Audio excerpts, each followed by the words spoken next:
Hi. Hey, how's it going? Is this on? Okay. Why are you doing this? Is it for fame?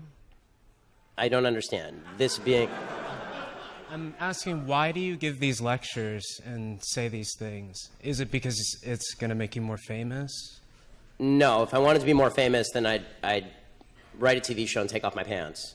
I mean, no, the purpose of giving these lectures is to speak basic truths to generally crowds of people who either disagree with those basic truths. I encourage more leftists to come to my lectures, and also to arm people who believe in truth with facts that they can use to combat lies. That's the purpose of the lectures.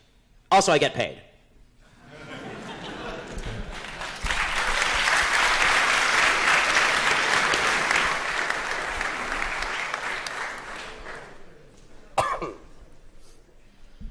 What's going on, Ben? Love your program. Love all that stuff. Oh, thank you. I appreciate it. Absolutely. I think as kind of a millennial conservative, constitutional conservative, one of the biggest threats and one of the hardest things to respond to from people on the left is when they talk about the utopia of the Nordic countries, because they are oftentimes armed with a lot of facts in regards to the efficiency of their public programs and things to that effect. So how would you recommend responding to those claims of the utopianism of the Nordic countries? Okay, so the first thing that's important to notice about the Nordic countries is that the Nordic countries are, by and large, extraordinarily ethnically homogenous. So they're not comparable in terms of and culturally homogenous as well. So Vermont looks a lot like Norway. Right? Bernie Sanders' philosophy works in Vermont and it works in Norway, but it only works for a temporary period of time because Vermont doesn't have its own defense budget, and really neither does Norway. Right? We've been paying for the Nordic countries' defense budgets for a long time. Also, it's worthwhile noting that the taxes in these countries are extraordinarily high, and the countries are going bankrupt anyway. So for about a 15-year period, 20-year period, the Nordic countries have been experiencing extraordinarily slow growth, which has led them to actually elect more right-wing governments on economics and deregulate their economies, because it turns out people don't like paying twice the amount that it costs for a normal car. Right? The income tax rate in places like Denmark for middle-class people, not for upper-class people, for middle-class people is like 60%. So, it's easy for students to say 60% sounds good, but you all go to Yale, which means that eventually you'll have a job that pays you enough that you'll be paying a high percentage of your income in taxes, and it ain't that much fun. There's a reason that Denmark, all these countries are now turning away from this, and they've been living off the back of America paying for their defense budget for a very long time. So you have the privilege of not having to pay your own defense budget. You also have a group of what can best be described as upper education people who have grown up in Western countries with a particular set of values. And socialism, at least in the Nordic way, not full government ownership of resources, but high redistribution of income, that is capable of lasting for a certain period of time, but even there it collapses. Hi, Ben. Howdy. So unconscious bias is a concept well documented in psychological studies, which is basically that people associate negative things with people of color and positive things with whites. So if that is true, given that that is true, how does white privilege not exist? Okay, so you're asking about unconscious bias. I apologize because it's kind of echoey, but the question was, if there is unconscious bias, just to repeat it so I'm making sure I get it right, if there is unconscious bias, how does white privilege not exist? The question is, given that there is unconscious bias, how does white privilege not exist? So number one, so when I speak about white privilege, so when I speak about white privilege, I'm speaking specifically about behavior. Okay, there have been no studies, and really I've looked at these studies, the connection between what they call implicit bias, this is their favorite phrase now, implicit bias, unconscious bias, and biased behavior has yet to be proven at any level that is even remotely necessary to be used in, for example, a courtroom, which is why it's never been used in a courtroom. It is also true that there is no way, there really isn't, there's been no proven way to alleviate what they call unconscious bias, which means that we're ghost hunting. So what I would suggest is that if there is unconscious bias, and I'll acknowledge the possibility or the reality of unconscious bias, if there is, then I need you to I don't care about what's in people's heads so much as what they do. So if you point me to a racist behavior, don't worry, I'll let you respond. If you point me to a racist behavior, I'm happy to stand alongside you and protest it. What I can't do is protest about things in people's head that I don't know about because I'm not a mind reader. Okay, so that's a really interesting response, and to that I have two questions. Firstly, what I've heard you say that this is something that, the way people think doesn't affect their behavior. So that's the first thing you've said. So I'm really curious if you can kind of give me another example of a thought that somebody has which doesn't affect their behavior. Like, do people who, support Trump not vote for him? Like, I'm very curious about that. Yes. And secondly, the second thing that I want to ask is that if it's something it's hard to fix, does it mean we shouldn't do anything about it? Because you said, oh, I don't know if we can change how people think. Does that mean we shouldn't try? I mean, first of all, not a great impression. But beyond that, my voice isn't that low. But beyond that, as far as the first question, which is, do people have thoughts that don't manifest in behavior? Yes, all the time. For instance? For instance, every thought that you have about walking up here and strangling me right now.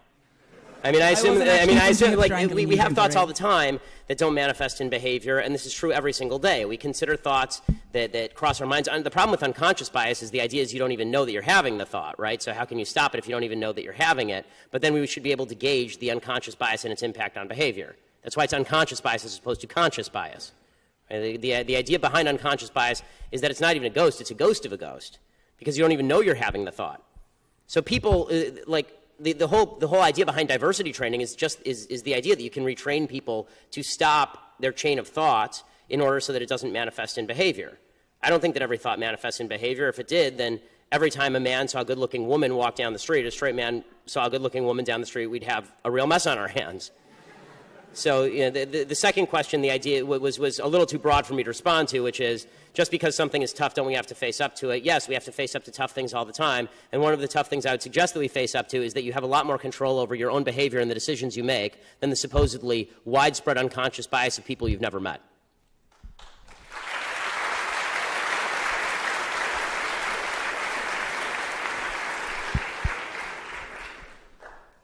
Hi. So you spoke a bit about the the boost and the negation of the SAT scores that black applicants may receive with comparison to Asian people or in comparison to white people. Yeah, I spoke about the Princeton study, correct. And you also spoke about how there is not an equality of outcome in this nation. So with regard to this... No, there is inequality of outcome. Yeah. There's no inequality of opportunity, yes. Yes. In the sense that there's no government obstacles. They're inequality, just to clarify before you finish the question, I promise, I'll let you finish.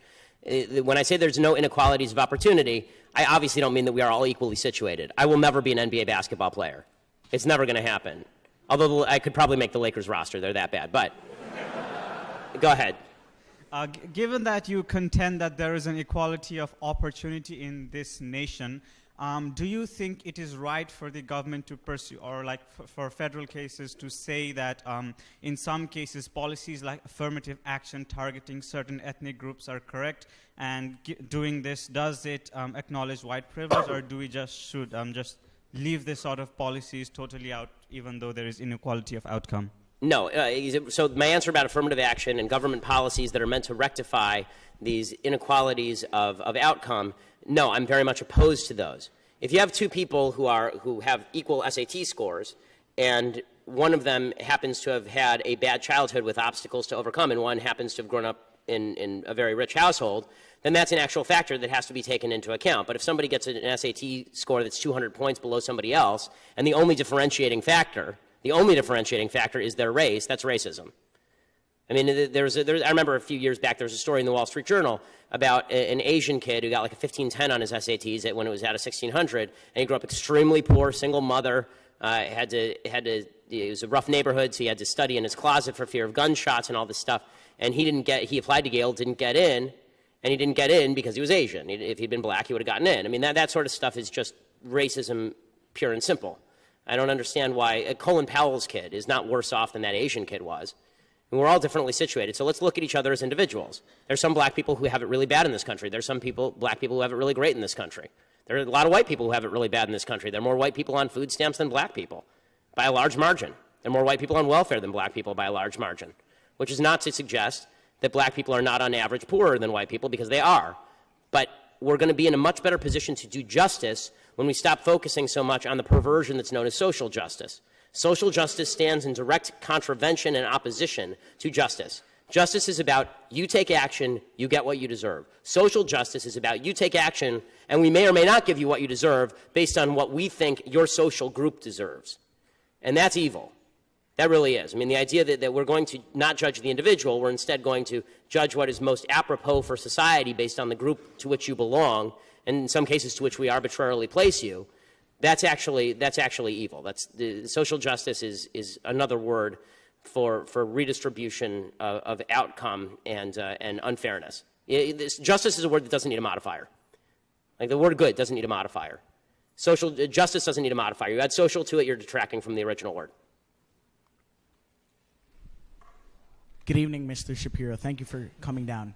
On basically the same topic, then how do you address the differences in, like, for instance, the educational system between inner city schools, which usually have worse infrastructure, many times have lack qualified teachers or lack teachers, period, versus schools in affluent neighborhoods? How do you try to get justice to the students living in inner cities versus those living in affluent neighborhoods? Right. So I mean, the answer to me is more individual freedom, not less. One of the great problems is that people think government action is what rectifies these situations. It doesn't matter how much money you dump into inner city public schools if, number one, you don't have any sort of community or family structure that supports education. And this isn't just true of black communities. It's true. There's J.D. Vance's Hillbilly Elegy is a really worthwhile book. You should read it. It's all about a kind of downtrodden white communities in Ohio, and they have some similar problems to a lot of inner city black communities. The solution here is twofold. One, give parents more choice in where they send their kids to school. And two, a reversion to an actual belief in parental responsibility. Because the truth is that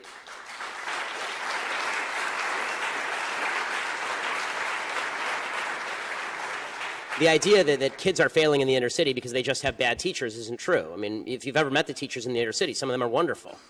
Right? Some of them, they're really doing the best they can, I think.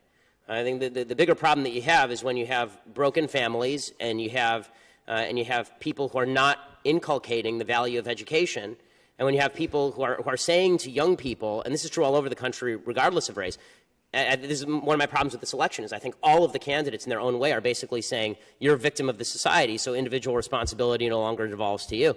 If you actually have parents saying to their own kids, okay, I expect you to do well. I expect you to get an education. It's not a suggestion, it's an expectation that you're going to work hard. Then there really is, that's the only way that this is ever going to get solved. Parents are the one, I have my own kids, I'm the one, in the end, even if there are no, I'm not going to send my kid to public school. I'm going to send my kid to private schools because the public schools in my area are a failure. LAUSD spends about $10,000 per student per year, and it's the worst school district in America. I'm going to send my kids to private school, but even if there were no private schools available, my job is educating my kids, just like my job is feeding my kids. My job is to take care of my kids. If I do nothing else in my life, taking care of my kids is my sole responsibility, and people who fail to recognize this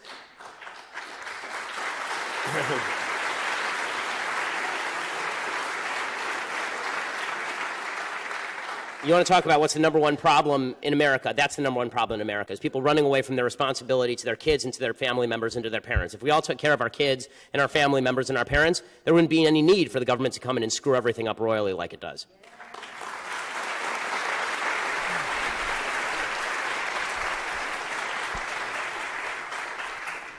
Hi, Ben. I'm not a Yale student, but I'm down here because I was interested in the presentation. The question I have is related to affirmative action, and it's a topic that I don't think is discussed often. And the topic is such that, you know, me seeing affirmative action at universities and in the workplace, I work for the state of Connecticut where we have an affirmative action department, and some of the hiring is based upon race. And the thing I don't hear discussed is basically the downside of this being that, you know, for myself, anytime I'm looking at people maybe applying for jobs or getting things, or me selecting a physician or a lawyer or something, this question is coming to my mind, and I don't think it's fair for me to have this in my mind, but it's like, well, are they where they are because of some policy like affirmative action? Is that how they got to be where they were, or are they really qualified, whether it's a pilot, a lawyer, anything like that? And this is the thing I think a lot of people have in their minds, is they're not sure nowadays if people are getting where they are because they got some, you know, privilege because of their race, or they really worked for it. And you know, that's something in the back of my mind and other people I talk to, and I wanted your opinion on that. Well, I mean, I think obviously that's true. I mean, if there are programs that benefit a particular group of people at the expense of another group of people, people are going to wonder whether the beneficiary group got there through merit or whether they got through because of a specific program. I mean, that's just normal human response. You know, does that mean that the person actually got there not because of merit? Of course not, and that's not what you're saying. But that question is an open question. I mean, obviously, if you know that some people in a particular group got 5 points extra on a test, you don't know which which of those people got 5 points extra on the test. I'll also say that affirmative action, which I'm against all the way across the board, it becomes particularly counterproductive in the realm of public sector contracts. When you're talking about the government hiring people with lower standards because of their race, I don't care what the race is of the fireman who saves me. I just care that he's able to carry my fat rear out the back door. And I think that the government shouldn't be in the business of trying to rectify all of history's injustices. The government should be in the business of trying to find the best people for the job, since I'm a taxpayer and I pay those people's salary.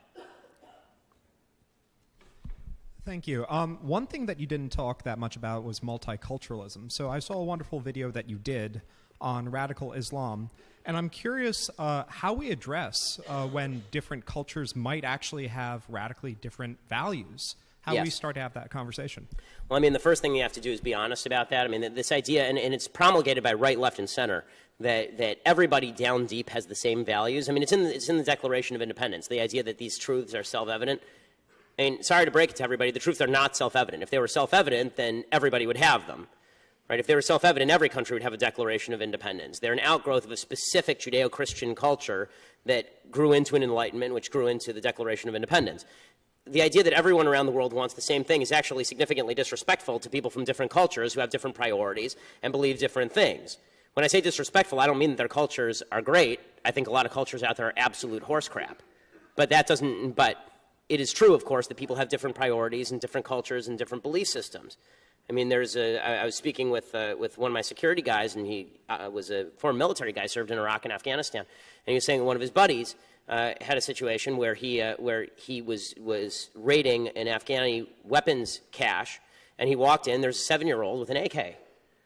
Okay, that's a result of a culture that does not value children in the same way that Western culture values children. And Western culture didn't always value children the way that Western culture now values children, which is why people used to have 10 kids and 5 of them would die, and then you'd have more kids, right? They didn't even used to name kids for the first couple of months in many Western cultures. So culture shifts over time, and it's important to recognize these differences in culture, because you have to know what the obstacles are and the differences are before you can actually come to an agreement about what can change and what can't be changed. It's a little bit of a world-beating notion that you can walk into Iraq and magically change it into a Western democracy, as George W. Bush found out. And it's also a bit of foolishness on the part of the left that any person from any culture is necessarily going to hold the same values that we are. When people say, everybody loves their children, well, it's hard for me to say everybody loves their children when I see pictures of a Hamas terrorist strapping a suicide bomb on a 3-year-old. I don't think that person loves his child. I think I like his child more than he does, probably. We just have time for a couple more, so. How's it going, Ben? I have a question, kind of a legal question that's in the news lately. Colin Kaepernick doesn't want to stand for the national anthem. Uh-huh. And I'd like to bring ESPN fired Kurt Schilling for having different opinions that they wanted to promote. Yes. Can the NFL, Roger Goodell, technically just get rid of Colin Kaepernick from their... I mean, I don't know how the contractual situation works between the NFL and the teams, whether he can, I mean, I suppose he could suspend him or fire him for conduct detrimental to the league. It's a private organization. It can do it at once. ESPN can fire Kurt Schilling. You may disagree with their decision to fire Kurt Schilling. I did, but I think that the idea that the NFL is somehow barred from doing that is silly. Now, do I think the NFL should get rid of Colin Kaepernick? No, I don't, actually. I think that Colin Kaepernick should be allowed to do that, and people should be allowed to boo him and root against him and hope that he gets sacked every time he gets on the field. I think that's probably the best solution.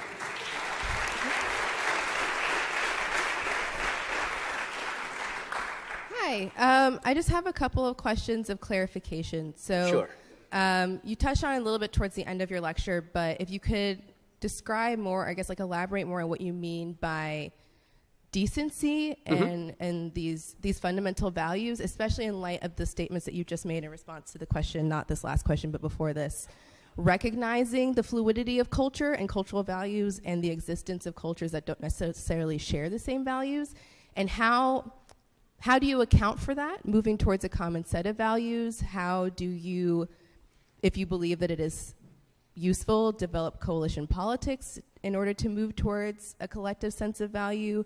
how do you reconcile individual motivation if you believe Yeah, I mean, fundamentally? there's a lot of complexity here, but yes. Yeah. I mean, So but honestly, I mean, so these are high stakes questions. not to go all religious on you, but leaving aside the religious aspects of the Ten Commandments, I think that'd be a pretty good place to start with basic decency. Right? Don't steal.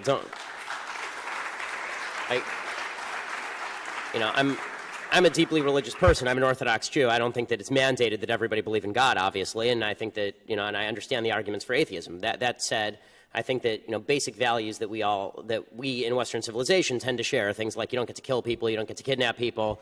I think that values that have developed later, anti-slavery values, for example, that are a later breaking development from Western civilization, but have roots in Judeo-Christian civilization. Those are values that are fundamental values of decency. The ones embodied in the Constitution seem to me to be good values. Like, I don't get to harm you because I don't get to use the government as a club against you because I disagree with what you say. I don't get to use the government as a club against you because I disagree with your religious practice that doesn't infringe on me. I have sort of a John Stuart Mill view of interpersonal decency when it comes to governmental intervention, and that is I get to wave my fist around as much as I want so long as it doesn't hit your face. I just wonder about the slipperiness of that, right? Because that same value system has been used to justify a number of things that I think we would understand to be fundamentally unjust. Well, give me an example. So as I say, the John Stuart Mill system would definitely not value slavery. I mean, that's not me waving my fist around until I hit your face. That's me putting you in chains. I mean, that's a fundamental human evil because I'm violating somebody else's rights. So it's the basic value that originally springs from the notion that we're all created in God's image, and then consummates in the idea that we're all equal under God, and that we all have equal rights under God. That doesn't allow things like slavery, and it fights against things like slavery. Now, where I think that some people get dicey about this, I don't want to lead you here, but I think this is where some people get dicey about this idea, is they say, okay, well, what about the things where I'm waving my fist around and I'm not formally hitting you in the face, but you're getting me upset? So, for example, if you have a private business and the private business decides to discriminate against Jews, right, or decides to discriminate against blacks or against gays, right, what would you do about that? So I don't think the government has any business telling private businesses what to do, because I think that capitalism is colorblind, and that means that if somebody discriminates against Jews or blacks or gays, they'll go out of business. There will be other people who offer their services. The problem is once you start to let government or society take a forced stand, an enforced stand as to what quote unquote good behavior is and bad behavior is, you start to get into real trouble. But I think we can all agree what actual harming behavior looks like. Actual harming behavior is not me denying you a service that I don't owe you in the first place. Actual harming behavior is me stealing something from you, punching you, taking your children, something that you have a right to, I'm taking away from you. And you don't have a right to my services. No one does. So just to be clear, is that something that you would define, as my last question? Mm-hmm.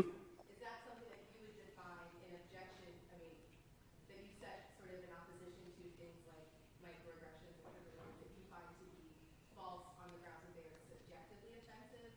Are the things that you just listed things that you would find to be objectively offensive? Well, I mean, so now you're getting into a broader question, which is, are any values objective or subjective? All values, I suppose, in the end, are going to be subjective, but I think the ones that we can most easily agree on, and the ones to which there's an objective standard anyway, that doesn't require you to read my mind. Let's find a standard where we don't have to read each other's mind. So a standard where I don't have, microaggressions require me to read your mind. I have to try and figure out what's going to offend you and what's not. I don't have to read your mind to know you probably don't want me to punch you in the face. Right? Like there's an objective standard there where I don't have to read your mind. We all sort of agree. And if we can't agree on that, we can't agree on literally anything, and then society's over. So I guess time to buy your food parcels and build your bomb shelters, if that's the case. If we can't all agree it's bad to hit each other in the face, then we have no place to start. Thanks so much. All right, this will be the last question, right? Hi. So throughout your speech, you kind of treat the left as sort of this monolithic group of people. Yeah, like a terrible block of terrible people. Exactly. Sure. Yeah, it's exactly what I'm talking about. Like at one point, for example, he said the left hate free speech. The left only care about diversity but not values. Right, it's shorthand. The left is trying to destroy America's value system. My first question to you is, isn't this sort of kind of generalized hyperbolic language divisive, and doesn't it kind of add to division instead of bringing America together? And my second question is, do you acknowledge that the left is composed of a wide, diverse range of people with diverse viewpoints? Of course, of course. Oh, here's what I define the left as. So, good question. Here's what I define the left as if the speech didn't make it clear. Excuse me. When I say that the fundamental left value, if you believe this, you are on the left. If you believe that fairness of outcome is more important than than equality of rights, then you are on the left.